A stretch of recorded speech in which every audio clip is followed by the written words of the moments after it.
Can astrology and science get along? Well, to answer this, we need to understand that both astrology and science are nothing but ways of trying to know the universe, and that they both try to know the universe in different ways, and that depending on how we look at the universe, it will show us different aspects of itself. So, science makes the fundamental assumption that the basis of everything is matter and energy. And using the scientific method, we make observations about whatever is out there in the objective world, and then we make assumptions about how things are going to work out there. And then we test those assumptions against the data.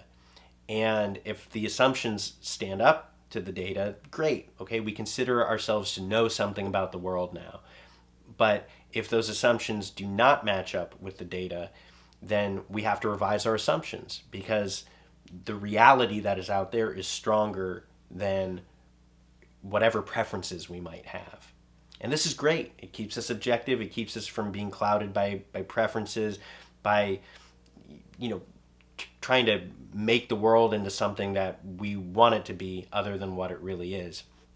And the scientific method has been so effective for the last 500 years. I mean, we have come to know things that we could have never known before. We have gotten rid of so much superstition.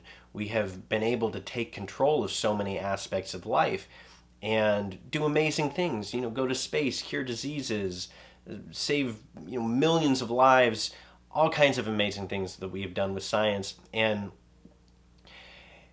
because it works so well, it has convinced many of us that this is the best and only way of knowing the universe at all. And while I don't take any issue with what science does in its own domain, that is in the looking at the material world, I do take issue with this idea that it is the best and only way of trying to know the universe. I think that the scientific spotlight is a very bright and focused spotlight, right? And just like a real spotlight, that bright and focused light shines on whatever it shines on very clearly. We can see everything in there with like crystal clarity, right? We can see all of the details, but we cannot see anything that falls outside of that spotlight. Now, that doesn't mean that just because we can only see what's in the spotlight, that everything that is outside of the spotlight is not real or not there at all, right? We know that there's other stuff going on. Now, astrology focuses that light differently. The light is more diffuse, okay? It's not as tightly focused. And so it is not as bright, right? So we don't use astrology to look at the same kind of things that we would try to look at with science. We're trying to look at a different order of reality altogether, okay? So the only problems that arise between science and astrology are where we confuse one way of looking at things for another.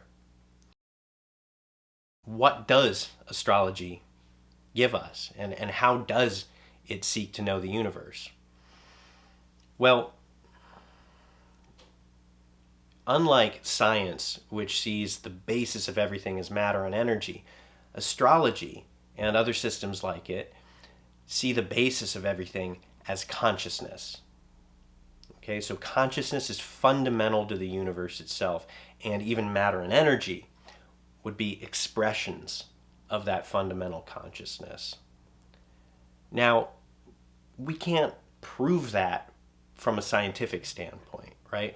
It's an assumption that we make. By the same token, from the scientific standpoint, we cannot prove that matter and energy are the fundamental of everything. That, too, is its own assumption. So at some point, we have to make a basic assumption about the nature of reality and then act as if it were true, and then see what that gives us. And obviously, making the assumption about matter and energy at the basis of everything has given us a lot, okay? So we know that it works. We know that it works in the material world, and the material world is very good at convincing us that it is all there is. But if we make that assumption that consciousness is fundamental, then the world starts showing itself to us in a very different way. Okay?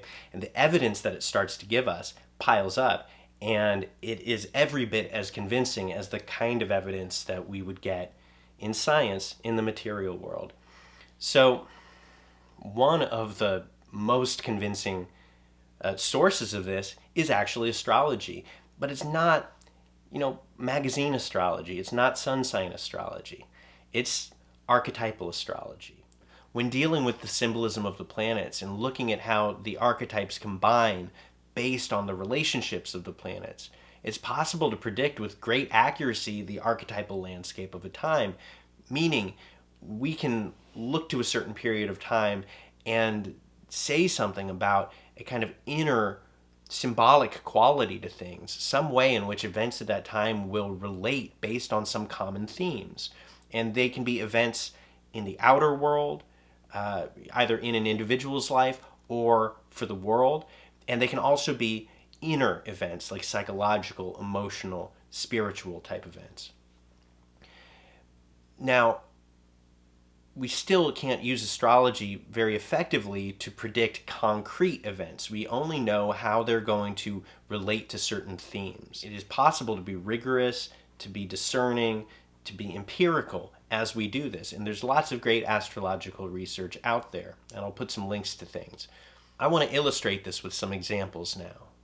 So let's take the planetary archetype of Uranus.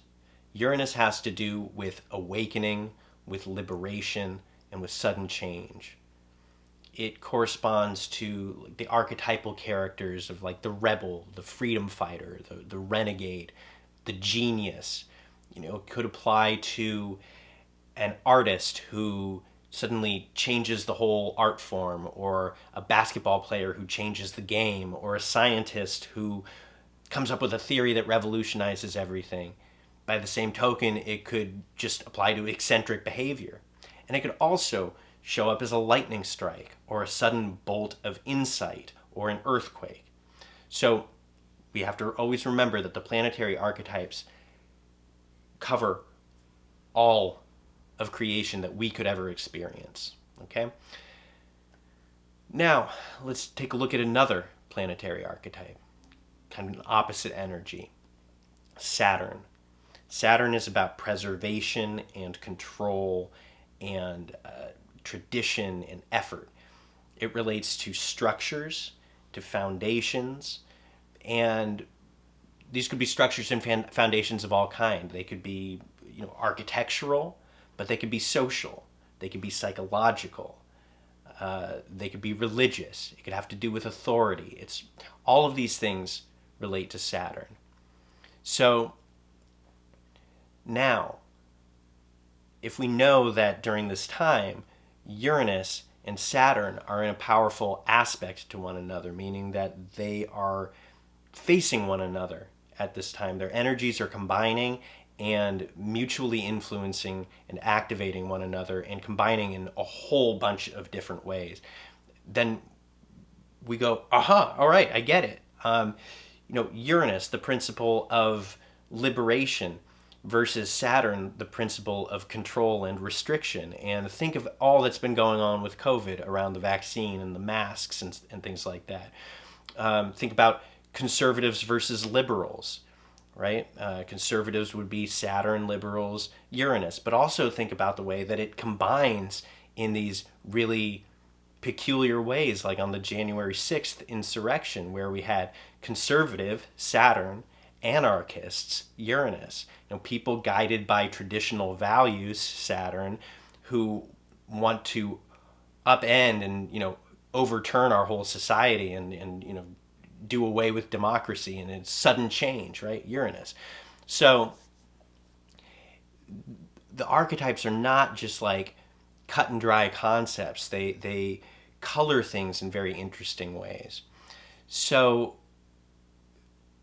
this is one of the ways that I think the universe speaks to us, right? If we assume that the universe is conscious, then we have to look for the ways in which that consciousness is trying to communicate. And astrology is a beautiful example of it. And there are numerous other ways, but this is one very consistent way that when we can get into the way that it actually works and not confuse it for the way science works, then we can begin to appreciate what's actually going on.